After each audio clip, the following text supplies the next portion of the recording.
할로. 오늘도 큐티의 자리에 나오신 여러분들 한 분 한 분을 주님의 이름으로 환영하고 축복합니다. 오늘 우리가 함께 나눌 큐티의 제목은 영적 불안함의 이유는 입니다. 오늘 우리에게 주신 하나님의 말씀은 사도행전 25장 23절의 말씀인데요. 제가 읽겠습니다.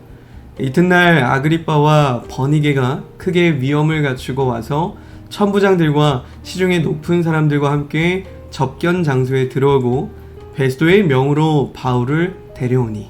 아멘. 저희가 계속해서 이 가스라이팅 하시는 하나님이라는 책으로 우리 큐티를 나누고 있는데요. 오늘 우리가 함께 나눌 주제는 12장인데요. 불안과 학대, 우리를 조종하시는 하나님. 네, 오늘 말씀에는 또 어떤 성경의 배경이 있는지 우리 성경 해설을 통해서 함께 살펴보겠습니다. 오늘 본문의 배경은 새로운 총독 베스도가 부임을 하니까 북쪽에 있었던 왕 아그리빠가 여동생 베니게와 함께 인사차 방문하는 것에서 이야기가 시작됩니다. 그때 반역자, 이단자로 낙인 찍혀 억울하게 잡혀있는 바울에 대한 이야기를 듣고 이들도 온 김에 그 바울을 함께 보기를 원합니다.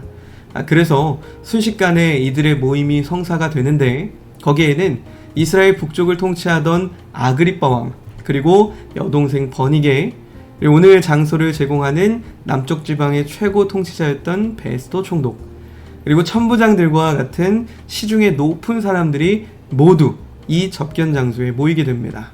그러니까 전체 유대 땅의 가장 높은 고위 관료들이 모두 다 모였던 겁니다. 그런데 바로 그곳에 신문을 받기 위해 포승줄에 묶여서 잡혀온 죄수 바울도 함께 있었던 겁니다. 세상 사람들이 보는 관점에서는 너무나 극명한 차이인 두 부류의 사람이 있다는 것이죠. 이때 바울의 심정은 어땠을까요? 하나님은 도대체 왜 복음을 전하는데 힘쓰고 애쓰는 내 길을 탄탄대로로 열어주시기는커녕 이렇게 억울하고 비참하고 답답한 상황을 만들어주시는 거야 라는 생각이 드는 게 일반적일 겁니다. 그런데 바울은 그러지 않았습니다. 26장 29절의 말씀을 보면 바울이 이르되 말이 적으나 많으나 당신뿐만 아니라 오늘 내 말을 듣는 모든 사람도 다 이렇게 결박된 것 외에는 나와 같이 되기를 하나님께 원하나이다 하니라 라고 고백하고 있습니다. 자, 이게 쉽게 무슨 말일까요? 내가 이렇게 포승줄로 결박을 당해서 묶여 있지만 이것 외에는 왕이든지 총독이든지 천부장이든지 고위 관료 모두가 나처럼 예수님을 믿고 참된 위엄을 가진 존귀한 하나님의 자녀가 되기를 원한다라고 고백하고 있는 겁니다. 바울이 봤을 때는 자기의 위엄을 갖추고 나온 이 많은 이들이 가짜 위엄이라고 이야기하는 거죠. 진짜로 참된 위엄을 가진 이 하나님의 자녀가 되기를 원한다라고 선포하고 고백하고 있는 겁니다. 오늘 말씀을 보면 바울은 전혀 주눅들어 있지 않습니다. 영적인 불안감에 자존감이 땅에 떨어져 있지도 않습니다. 오히려 미소를 짓고 있는데요. 왜일까요? 예수님께서 바울을 처음 만나셨던 그날 말씀하셨던 사명이 있었던 겁니다. 9장 15절의 말씀에 주께서 이르시되 가라, 이 사람은 내 이름을 이방인과 임금들과 이스라엘 자손들에게 전하기 위하여 택한 나의 그릇이라 라고 말씀하십니다. 지금 포승줄에 묶여서 신문을 당하고 있는 바울은 60대의 나이가 되었습니다. 오랜 시간 바울은 이방인들과 이스라엘 자손들에게는 복음을 전했습니다. 그런데 하나님이 말씀하셨던 임금들에게는 아직 복음을 전하지 못했습니다. 왜냐하면 일반 시민은 임금들을 쉽게 만날 수 없기 때문입니다.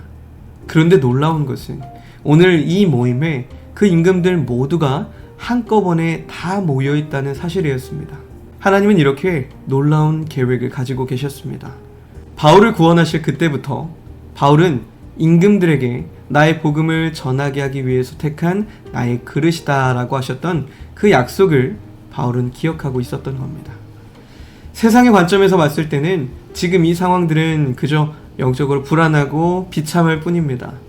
위험 있는 왕, 그리고 총독, 천부장, 고위 관료들 앞에서 죄수의 신분으로 있을 때는 내가 인생을 헛살았나 라고 생각할 수 있습니다.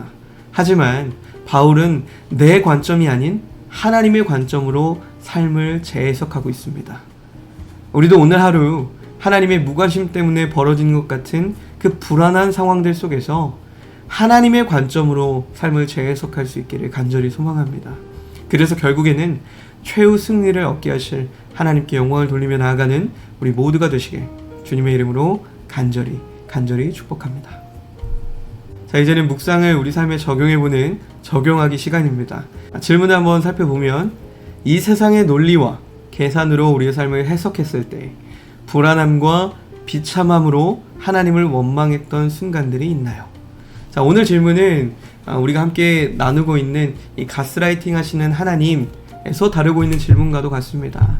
우리가 많은 순간 하나님이 나와 함께하고 계시지 않은 것 같고 하나님이 나를 그냥 내버려 두시는 것 같은 상황들 때문에 끊임없이 영적으로 불안해하고 하나님을 의심했던 순간들이 많이 있을 겁니다. 여러분들이 그랬던 순간들이 있었다면 한번 떠올려 보길 원합니다. 그리고 오늘 말씀처럼 그 순간들에 우리는 그 상황을 어떻게 해석했는지, 이 세상의 논리와 이 세상의 어떤 가치관들로 그것을 계산하며 해석하지는 않았는지, 우리가 하나님의 관점으로 다시 한 번 더 그 삶을 해석해 보았을 때 이후에 그 사건들이 지나서 되돌아보니 이 모든 것이 하나님의 완벽하신 계획이었구나, 하나님의 완벽하신 섭리였구나 라고 깨달을 때가 많이 있다라는 것이죠. 오늘 그것을 기억하면서 하루를 살아갈 때 내 삶에 끊임없이 나를 가로막는 벽과 같은 그리고 불안한 상황들 속에 우리가 처해 있다 할지라도 하나님의 계획하심을 신뢰하고 끝까지 버티며 믿음으로 한 걸음씩 걸어나가는 저와 여러분들이 될 수 있기를 주님의 이름으로 간절히 소망합니다. 자, 이제는 우리의 결단을 하나님 앞에 올려드리면서 다 함께 기도하심으로 오늘 큐티를 마치겠습니다. 기도하겠습니다.